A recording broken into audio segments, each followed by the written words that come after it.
কোটা আন্দোলনের ইস্যু হয়ে গেল সরকার পতনের আন্দোলন।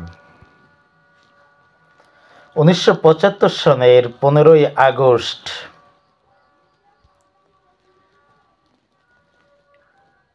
কিছু বিপথগামী কুলাঙ্গার সৈনিক বা সেনাবাহিনীর সদস্যরা, যারা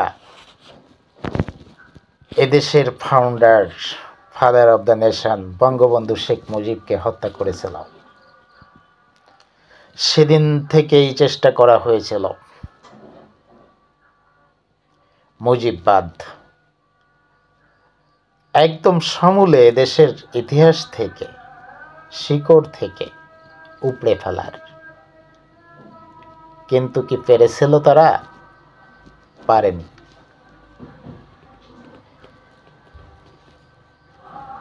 আবারও দ্বিগুণ শক্তিশালী হয়ে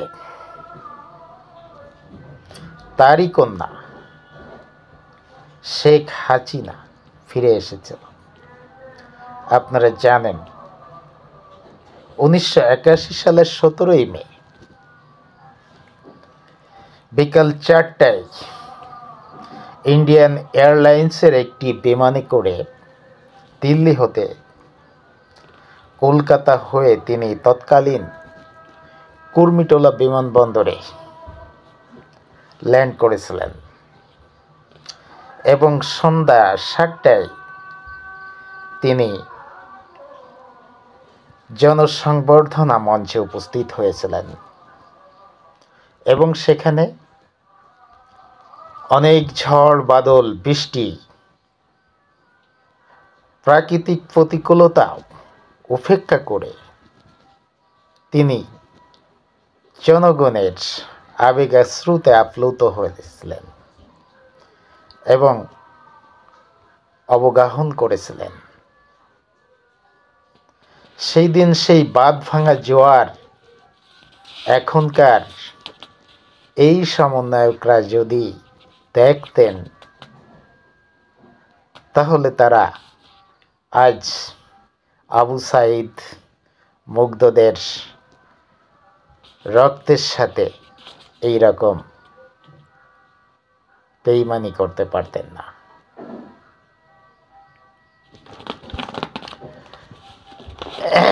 এই বঙ্গবন্ধু কন্যা শেখ হাসিনা, এনাকে এরা হয়তো ভালো করে চিনতে পারেন নাই। যদি চিনতেন তাহলে তারা যে দ্বিতীয় স্বাধীনতা আখ্যায়িত দেয়, যে স্বাধীনতার কথা তারা বলে, সেই স্বাধীনতায় যে কোনো একটা ইস্যুকে কেন্দ্র করে আওয়ামী লীগের কিছু ভুল ভ্রান্তি, শেখ হাসিনা সরকারের এই ভুল ভ্রান্তিকে তারা পুঁজি করে যে আন্দোলন তারা গড়ে তুলেছিল, সেই আন্দোলনে জনগণের সমর্থন তারা নিয়েছিল এবং আমরা দেখলাম এক পর্যায়ে শেখ হাসিনাকে তারা পদত্যাগ করতে বাধ্য করেছিলেন।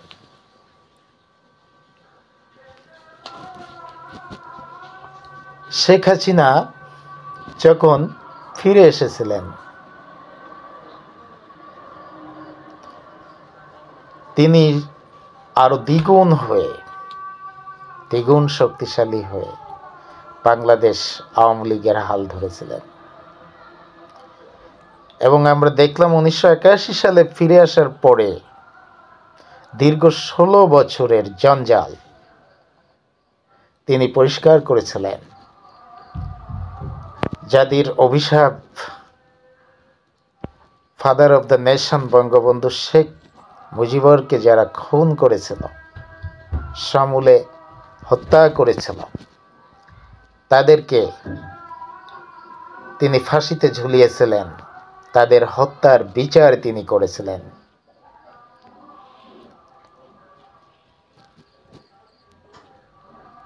এবং ক্ষমতার হাল ধরেছিলেন তিনি শক্তভাবে। কিন্তু আমরা কি দেখলাম পরবর্তীতে? দীর্ঘদিন তিনি ক্ষমতায় ছিলেন, তার সফলতা আছে দেশে অনেক, যে সফলতা নজিরবিহীন। পদ্মা সেতু, যমুনা সেতু, মেট্রো রেল, বঙ্গবন্ধু টানেল, পারমাণবিক বিদ্যুৎ কেন্দ্র, বঙ্গবন্ধু স্যাটেলাইট, বহু মডেল মসজিদ করেছেন দেশে। তাছাড়া তিনি গ্রাম গঞ্জ, বিভিন্ন শহর বস্তি, বিভিন্ন জায়গায় তিনি সাধারণ মানুষকে বিভিন্ন ধরনের ভাতা তিনি দিয়েছিলেন, যে ভাতাগুলো এখন বন্ধ হয়ে গিয়েছে। যেমন বিধবা ভাতা, বয়স্ক ভাতা, মাতৃত্বকালীন ভাতা, ছাত্রছাত্রীদের উপবৃত্তি ভাতা, এগুলো সাধারণ মানুষের কাছে অনেক কিছু ছিল। তিনি ভূমিহীন মানুষ, যাদের কোনো ঘর বাড়ি ছিল না, তাদেরকেও তিনি ঘর বাড়ি করে দিয়েছিলেন, সুন্দর একটা জীবন দিয়েছিলেন। এইসব মানুষগুলো কিন্তু তার কাছে কৃতজ্ঞ। তার বহু অনুসারী বাংলাদেশে আছে। 1975-এ বঙ্গবন্ধুকে হত্যার পরে মানুষ ভয়ে আওয়ামী লীগ এবং বঙ্গবন্ধু এবং তার পরিবারের কারোর নামই উচ্চারণ করতে পারতেন না, শুধুমাত্র ভয়ে। কিন্তু মনের ভিতর থেকে কিন্তু মানুষের তার নাম মোছে নাই। মানুষের গভীরে, অন্তরের গভীরে, অবগাহনে তার নাম কিন্তু খোদাই করা আছে। তেমনি শেখ হাসিনাও নামও বাংলার সাধারণ মানুষের হৃদয়ে খোদাইকৃত। সেখান থেকে তোমরা গোলা বারুদ দিয়ে তাদের নাম সেখান থেকে মুছতে পারবা না। যত চেষ্টা করবা তত আরও শক্ত হবে। যত দিন যাবে তত শেখ হাসিনার আরও প্রকট হয়ে আসবে। আমার বিশ্বাস তিনি প্রতিকূলতার সাথে লড়াই করার একজন শক্ত মানুষ আমি দেখেছি আমার লাইফে। তাকে 1900 কত সালে 21শে আগস্ট 2004 সালে 2004 সালে 21শে আগস্ট গ্রেনেড হামলায় তাকে মেরে ফেলার চেষ্টা করা হয়েছিল, আমরা দেখেছিলাম। এবং আওয়ামী লীগের বহু নেতা ওই হামলায় আত্মহত্যা করে হয়েছিল।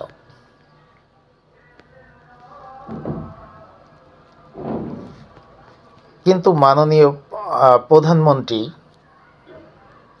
শেখ হাসিনা যেভাবে হোক ওই হামলা থেকে তিনি বেঁচে গিয়েছিলেন। তিনি বিভিন্ন ঘাত প্রতিঘাতের ভিতর দিয়ে চলেছেন। তিনি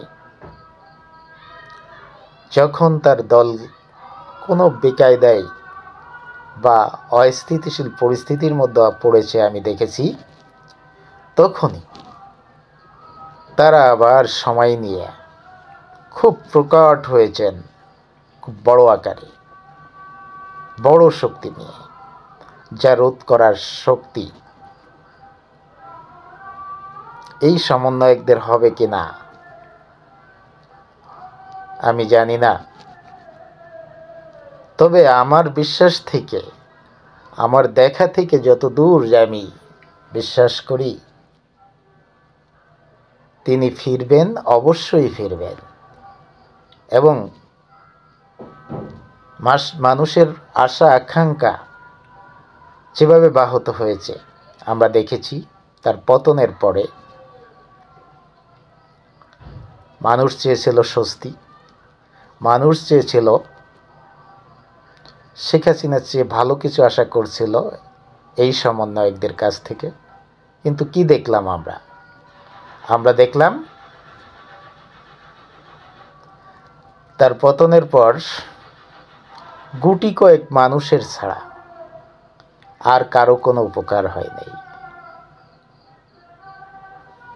মানুষের আরো ক্ষতি হয়েছে, হাহাকার বেড়েছে। কোথায় হাহাকার বেড়েছে? আপনি হয়তো বলবেন কোথায় বেড়েছে। আপনারা সাধারণ মানুষ যারা আছে, খেটে খাওয়া মানুষ, তারা যে সারাদিন যা ইনকাম করে, এই ইনকাম নিয়ে যখন তারা বাজারে যায় তখন তাদের মাথা গরম হয়ে যায় যে আগেই তো আমরা ভালো ছিলাম। বিভিন্ন সবজি, মাছ, তরি তরকারি,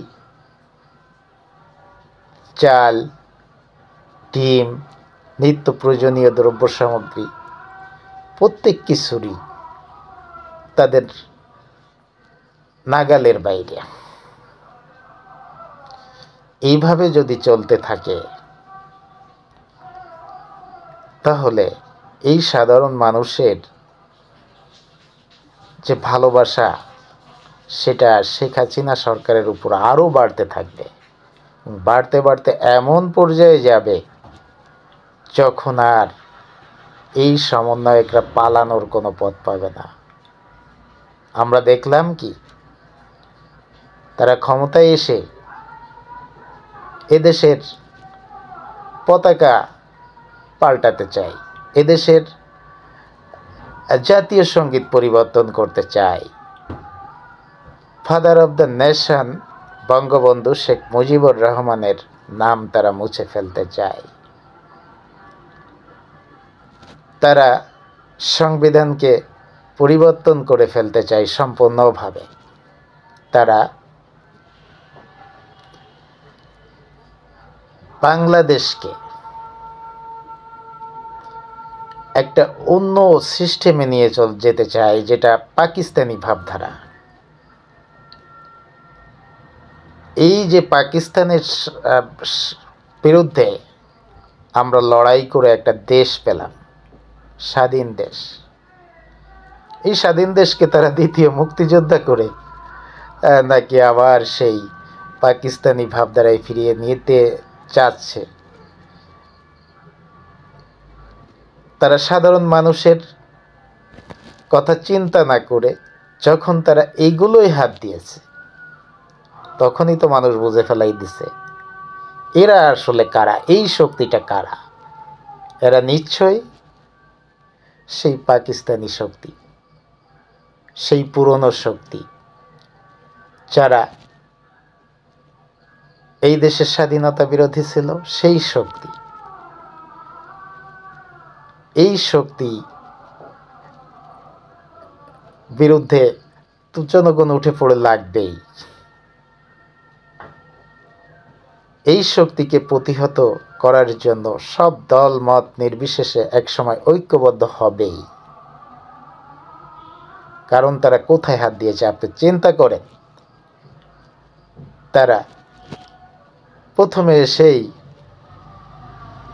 মুছে ফেলতেছিল জাতীয় সঙ্গীত, তারপরে প্রশ্ন উঠতেছে জাতীয় দিবসগুলো তারা নাকি আবার পরিবর্তন করে ফেলবে, আরও নাকি অনেকে আছে তাদেরকে তারা সংযুক্ত করবে।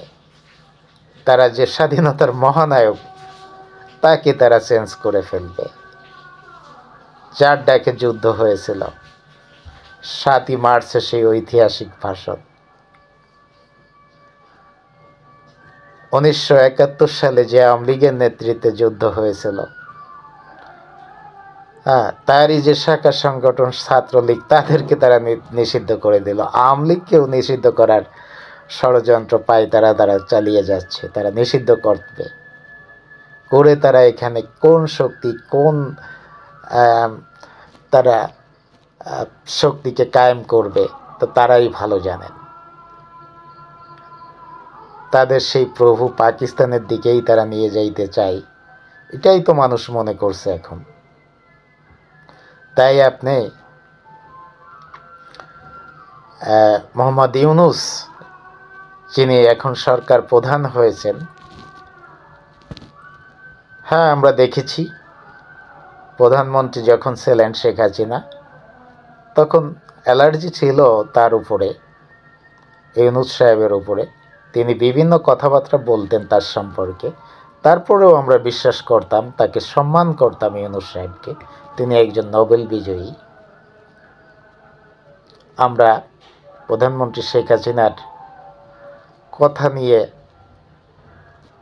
একটু দ্বিধাদ্বন্দ্বের ভিতরে ছিলাম, আসলে লোকটা কি এত খারাপ কিনা। কিন্তু যখন তিনি দেশের ক্ষমতায়, দেশের মসনদে বসলেন এবং যখন তিনি এইসব স্বাধীনতা বিরোধী কার্যক্রমের সাথে লিপ্ত হলেন, অমীমাংসিত বিষয় বাংলাদেশের যেগুলো, সেগুলোর উপর যখন তিনি হাত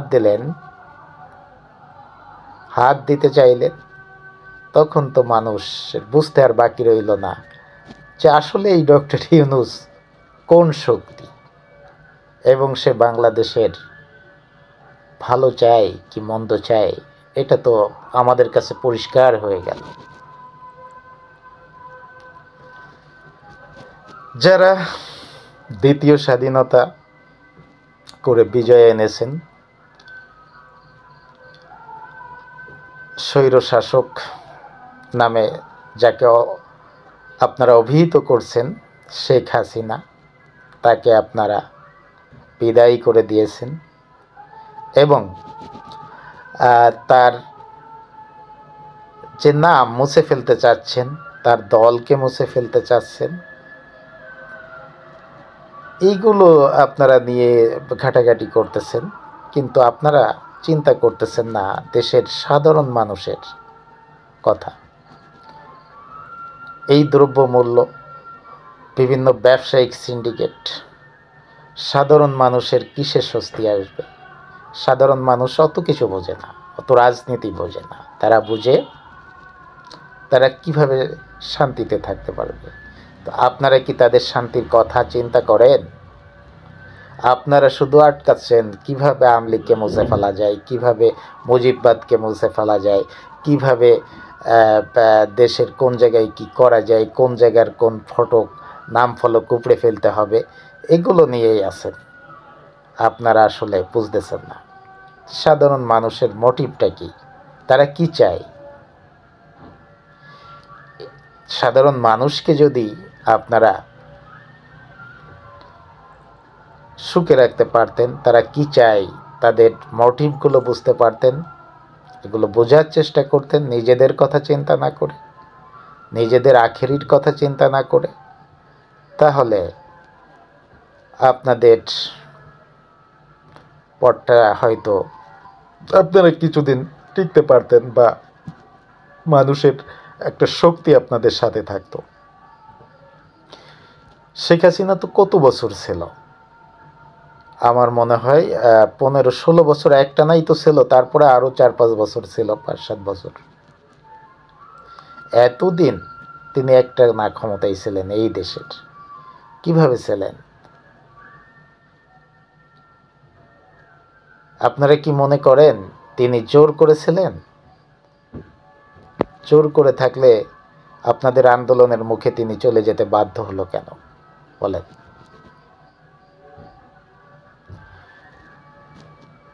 আন্দোলনের মুখে তিনি চলে যেতে বাধ্য হয়েছেন, আর আপনারা কয়দিন ক্ষমতায় এসেছেন?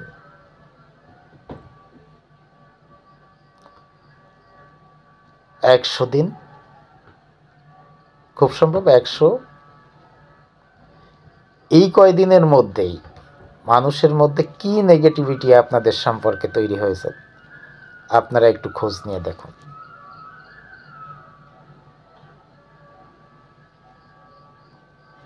তাই আমি বলি, আপনারা কোনো বিশেষ দল নিয়ে চিন্তা না করে, দেশের অমীমাংসিত বিষয়গুলো, ইস্যুগুলোর উপর হাত না দিয়ে আপনারা সাধারণ মানুষের কথা চিন্তা করুন। তাহলে আপনাদের বিচার হালকা হবে, আপনারা বেঁচে থাকতে পারবেন অন্য শক্তি ক্ষমতায় আসলেও। নচেত আপনাদেরও কিন্তু কঠিন বিচার হবে, যা আপনারা চিন্তা করতে পারতেছেন না। এই জন্য নিঃশংস অবস্থার দিকে যেয়েন না। মানুষের স্বাধীনতার উপর হস্তক্ষেপ করেন না। মানুষকে কথা বলতে দিন, মানুষের মোটিভ বুঝুন এবং সেইভাবে কাজ করুন। না হলে কিন্তু আপনাদের বিপদ অনিবার্য। আপনারা যে ভয় পাচ্ছেন, হ্যাঁ, সেই শক্তি আপনাদেরকে এমনভাবে আষ্টে পৃষ্ঠে ধরবে যে আপনারা পালানোর কোনো সুযোগ পাবেন না। কিন্তু যাই হোক, ধন্যবাদ সকলকে। দর্শক বন্ধুরা, ভালো থাকবেন সবাই।